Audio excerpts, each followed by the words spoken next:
Será que na hora de fazer um diagnóstico numa central ou até mesmo repará-la, ter um método passo a passo ajuda? Vamos ver isso nesse vídeo.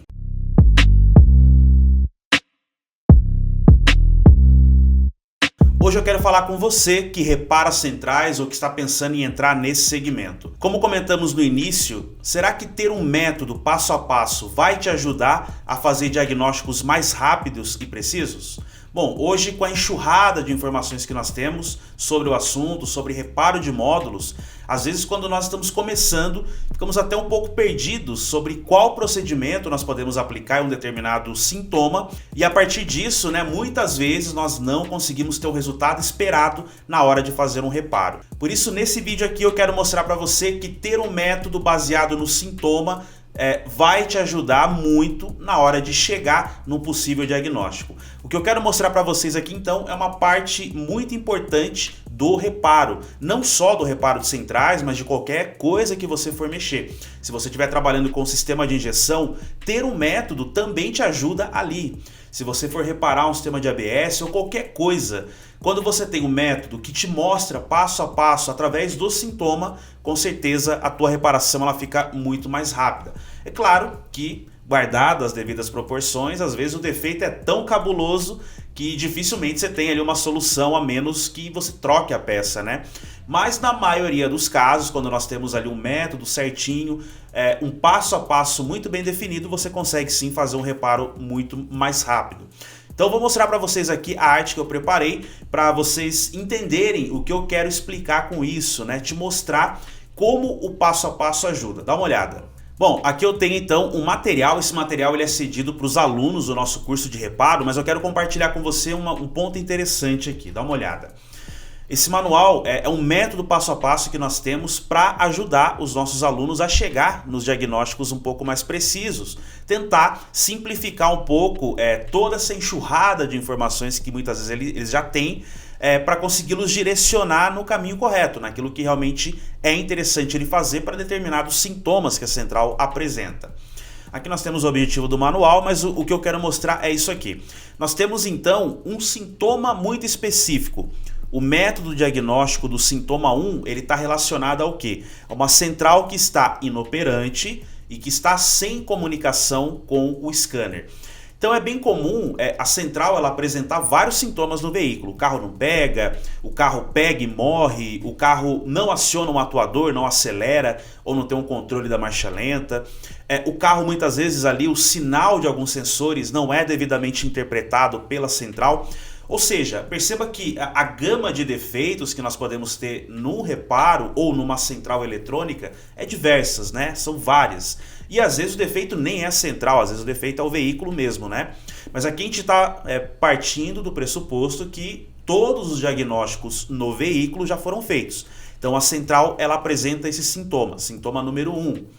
Qual é o método então que eu tenho que aplicar para esse tipo de sintoma? No início do trabalho, a primeira coisa que nós precisamos analisar é visualmente, eu preciso olhar a placa, porque um sintoma desse, de uma central inoperante e sem comunicação, ela muitas vezes está relacionada à falta, à ausência de alimentação. Porém, essa ausência de alimentação ela está acontecendo porque há um curto-circuito na placa. E às vezes esse curto ele foi tão grande que danificou a placa, que furou inclusive a placa. Já peguei muitos módulos assim. Então esse é o primeiro passo. Nós precisamos fazer uma análise, uma inspeção visual para saber se a central ela está viável para nós começarmos ali as rotinas, os métodos de diagnóstico. Depois que eu observei e está tudo ok, eu tenho que tentar inserir o scanner. Se eu não conseguir inserir o scanner nela, se não tiver comunicação, a gente parte para os passos que existem nesse manual. Porém, se o contrário acontecer, se eu conseguir comunicação com o scanner, então é bem provável que eu tenha um outro sintoma. O sintoma até pode ser parecido, mas a causa às vezes não tem nada a ver. Então o método vai te ajudar nisso.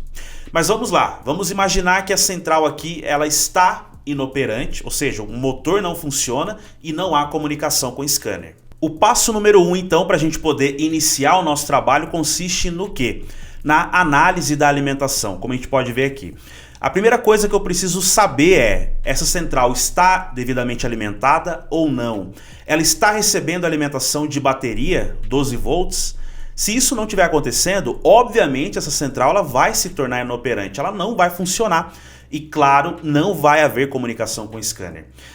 Sobre essa temática, a gente tem vídeos aqui no nosso canal que mostram exatamente como você vai testar a alimentação. Se você quiser ver depois esse vídeo, o cardzinho aqui em cima vai te levar até esse vídeo, onde falamos um pouco, na verdade temos vários vídeos aqui que falam dessa temática, como testar a alimentação de uma central. Então esse é o primeiro passo.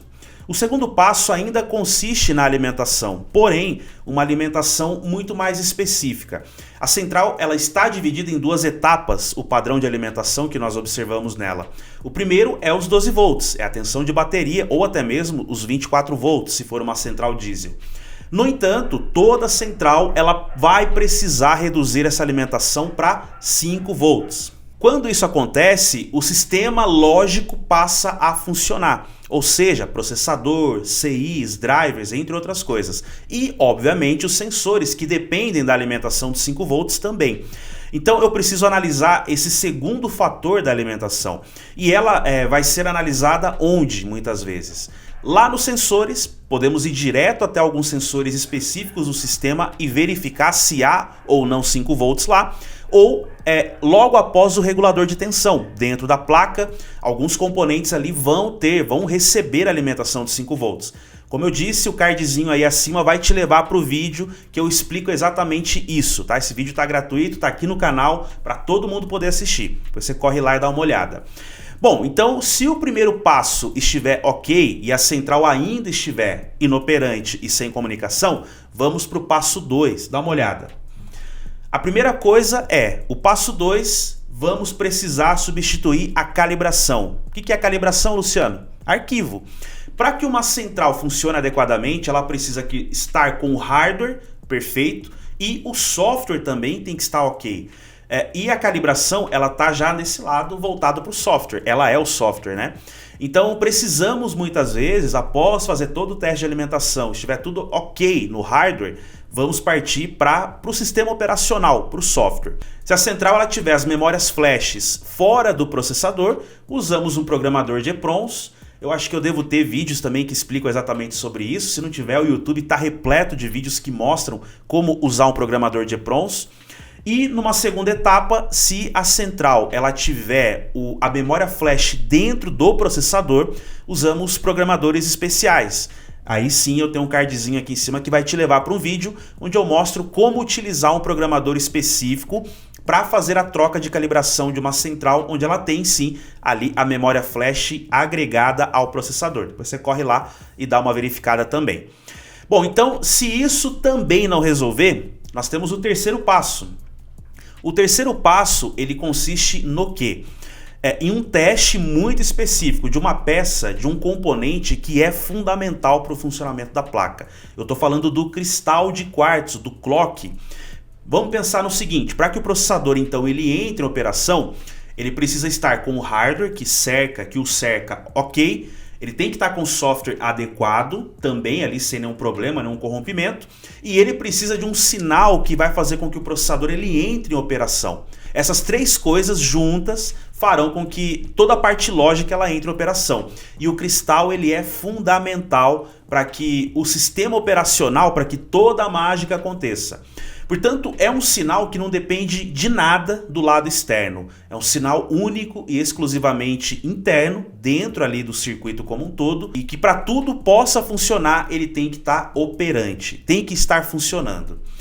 Então é interessante, se nós tivermos um problema no clock, dependendo do tipo de estrutura de central, eu não consigo nem trocar a calibração. Então se o passo 2 você tentou fazer e não teve sucesso, não teve a comunicação do aparelho com o processador, é bem provável que você tenha um problema já na parte lógica. É bem provável que o seu defeito já seja muito mais embaixo do que tudo isso que a gente está vendo aqui. E uma das possibilidades pode ser o clock. Mas não fica só nisso. O quarto passo é um pouco pior. Seria a última coisa que nós tentaríamos executar, porque passar muito disso já se torna inviável o reparo. Às vezes a placa, a central, ela tem um preço tão baixo que muitas vezes compensa você ganhar na programação. Mas se houver a possibilidade, você parte para o quarto passo, que como nós vemos aqui é a troca do processador. Para trocar um processador, eu também tenho um vídeo aqui no cardzinho acima, depois você corre lá. Só que esse processador que eu mostro nesse vídeo, ele é um processador QFP, ou seja, ele tem os terminais, a amostra, o encapsulamento dele, tem todas as perninhas lá do processador. Então é mais fácil trocar esse tipo de componente. Você vai precisar de ferramentas básicas, estação de retrabalho, estação de solda e insumos para poder fazer. Já existe uma outra vertente de cápsulas que os processadores estão tendo, que é a cápsula BGA. Numa situação dessa, eu não tenho nenhum vídeo para mostrar, mas numa situação dessa você vai depender de ferramentas especiais para poder executar esse trabalho. Por isso que eu falo, dependendo do defeito, se for processador, às vezes uma máquina dessa, ela demora muito para você conseguir pagar trocando o processador, porque é raro você ter processadores com defeito. Não vou dizer que não existe, mas é muito mais comum você ter ausência de alimentação, regulador de tensão com problema, alguns componentes ali que cuidam da alimentação com defeito do que o próprio processador. Mas é claro, às vezes o curto numa placa é tão grande que queima o coitadinho do processador, do microcontrolador. E dependendo do tipo de cápsula, se torna inviável o reparo. Se for BGA, vai depender, obviamente, do preço do módulo, se vai valer a pena ou não. Se é um módulo que você não encontra com facilidade, claro que vale a pena gastar um tempo e tentar reparar. Se é um módulo que existe aí no mercado, né, tem muito no mercado, às vezes não compensa, às vezes compensa você ir lá, comprar a central e ganhar na programação, né? Então fica essa dica para vocês, né? Se chegar nessa última etapa, vocês precisarão decidir se vai valer a pena ou não. E lembrando, né, neste momento a substituição do processador, ela acaba sendo um pouco mais delicada, porque é uma peça que praticamente detém todas as funções do sistema, e dependendo da cápsula você vai precisar da ferramenta especial, e às vezes você vai trocar e não vai resolver o defeito. Pode ser que exista outros componentes ali que você não conseguiu medir, que por estarem com defeito matam o processador novo. Por isso que é uma coisa bem complexa, e quando chegar nesse ponto você tem que mensurar se vai valer a pena ou não. Fechou? Bom, esse manual, ele é um manual, como eu disse, exclusivo para os nossos alunos. Tem muito mais coisas aqui interessantes, tá? Que vai valer a pena você conferir fazendo o nosso treinamento. Lembre-se que nós temos os cursos, se você quiser dar uma olhada, estão todos aqui na descrição. Espero vocês aí para fazer uma aula, nem que seja uma aula grátis conosco. Tem o link aqui embaixo para você ir lá e se cadastrar, tá bom? Espero então que você tenha gostado dessa dica. Se você gostou, deixa o seu like, isso ajuda muito a gente. Por favor, deixa aí o seu like. Também se inscreve aqui no nosso canal para receber dicas como essa de manutenções automotivas, mais precisamente focadas aí na eletrônica, nas centrais automotivas, tá bom? Vou ficando por aqui então, forte abraço para vocês, nos vemos no próximo vídeo, grande abraço, tchau, tchau!